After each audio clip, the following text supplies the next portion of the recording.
dementia researcher with a blog and a rating.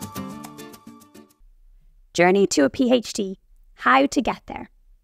Since the beginning of my PhD, through supervising students or when teaching in undergraduate labs, I always get questions about how to get a PhD position and the journey I took to get there. When I was an undergrad, I myself had no idea of many things, but specifically how to get a PhD, what a PhD entailed, and if a PhD was for me. In this blog and in blogs to follow, I hope to demystify the PhD process, from required experience, where to apply, and what a day in the life of a PhD student looks like. Deciding if a PhD is the right career step for you is tricky, and one that I certainly battled with. No one I knew had ever done a PhD. From lectures during university, I had the vague understanding that they did research and published journal articles, but beyond that, I was a bit clueless. So how did I end up doing a PhD? I'm from Ireland, and apart from participating in the National Young Scientist competition during secondary school, my first real research experience was during the fourth and final year of my undergraduate degree. I studied neuroscience in Trinity College Dublin. Friends in my course and current colleagues from my lab spent their summers doing work experience in university research labs or with science companies. I never did any research placement outside of my course for two reasons.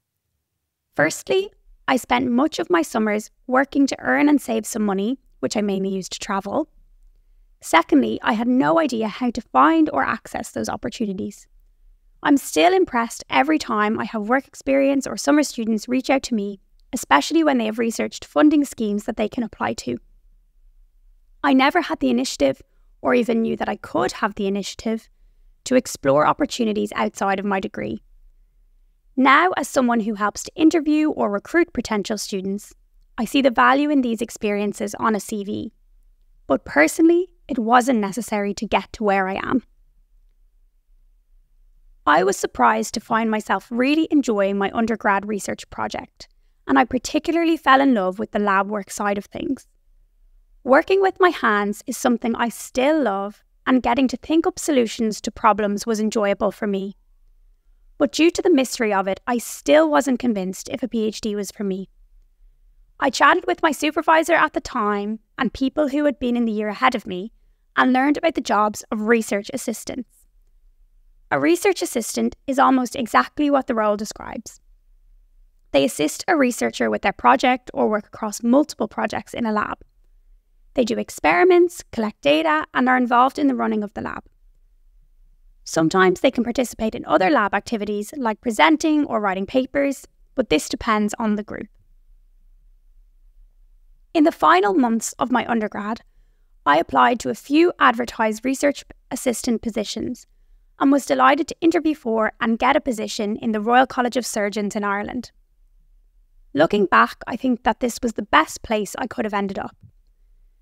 As well as making friends for life, I got to experience what it was like to actually work in a research lab. The lab was big and split into subgroups who worked on different topics. I worked in the neurodegenerative disease subgroup and worked on multiple projects in the 15 months I worked there. The first valuable thing I took from this job was becoming highly proficient in common lab skills like cell culture, mouse dissections, and qPCR. Alongside this, I got to learn the dynamics of a lab and the role of different lab members within it. I started to understand the difference between postdocs and PhD students and what a lab manager does. The second and maybe more valuable thing I learned was how to work in a team.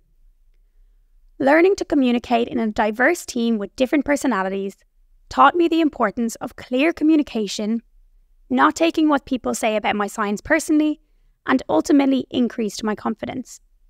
I gained mentors and friends who gave me advice and recommendations for how to apply to a PhD, which felt like a decent part of the battle.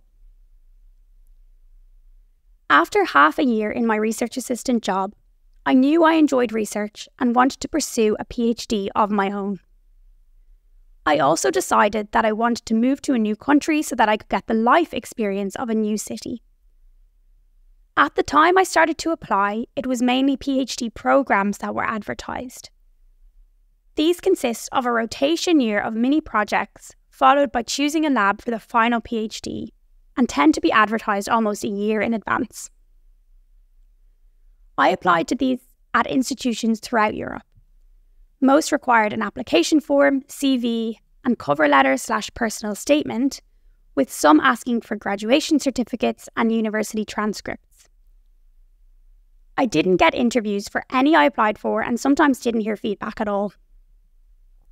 After those few months, specific PhD projects began to be advertised on findaphd.com from around December time for projects due to start the following September. Other people I know have found positions through university websites or posts from group leaders on X. Moreover, some people write funding applications with a supervisor and have a huge input on the design of their project. I only applied to funded, advertised positions. I found that these applications were slightly easier to write, as I could use my cover letter to really detail why I wanted that specific project and why I was really suited to that lab. The first interview I was invited for was the PhD I did. I actually thought that the interview went really badly, as I wasn't expecting some of the questions, like how I would design an experiment to test a specific question. But a few days later, I was offered the position. That was February 2020, and in very unexpectedly different circumstances of navigating a pandemic, I moved to London in September 2020. I must acknowledge that now, when I am mentoring people applying for PhD positions, I can see how competitive it is, and I was really lucky that with submitting about 10 applications in 1 year, I succeeded in getting a position. So, my journey took me from undergraduate to research assistant to PhD. But there is no one route, and my friends and colleagues have taken very different journeys to get here. Often, people will do a master's degree before applying to PhD positions.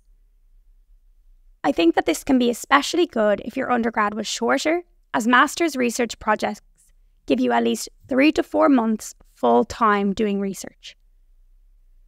This can offer similar insights into a research lab, and you get to have intellectual input into your project and may get more of an opportunity to work on a project you're passionate about.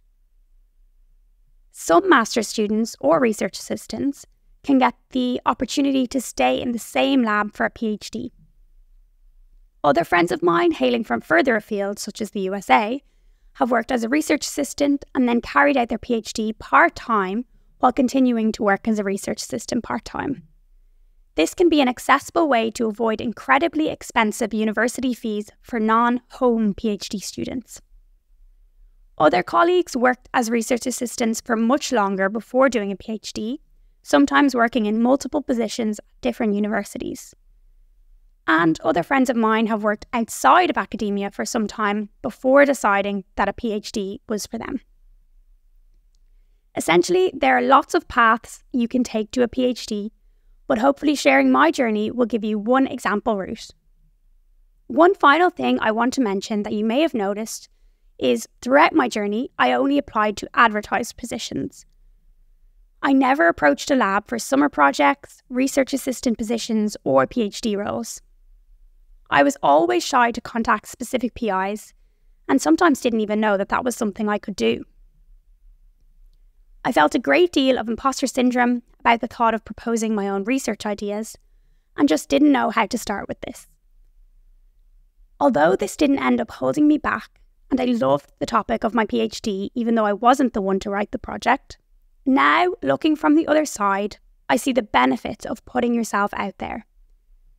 If there is someone who you would really love to work with, or just ask questions to, reach out to them.